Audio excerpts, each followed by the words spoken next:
मिलन नेवार उहाँ चाहिँ गाइरहनु भएको थियो। हजुर। त्यसपछि मेरो पालो थियो अनि शिव परियार पनि हुनुहुन्थ्यो। अनि हामी बसेर मोबाइल चलाएर आनन्दले जुसुस खाएर त्यसपछि मेरो लाइनअप थियो, म जाने भएको थिएँ।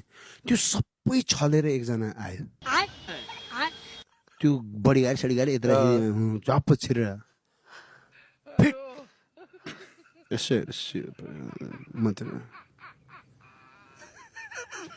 तपाईँको ठुलो फ्यान हो, एउटा फोटो खिचौँ। मलाई लाग्यो फोटो खिचेन भने यसले पिट्छ।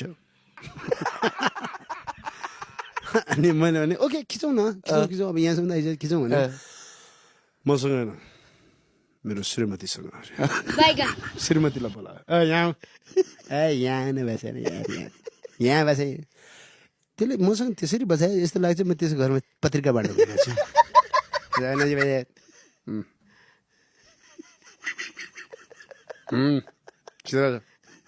खिचौँ, थ्याङ्क यू भने आफ्नो खिचेन, थ्याङ्क यू भनेर गयो फुल अन एटिट्युड सहित गयो।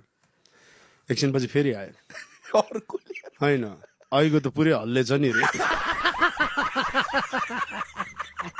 उसको श्रीमतीसँग बच्चा अनि म, यस्तो लाग्थ्यो मेरै घर बाह्र हो।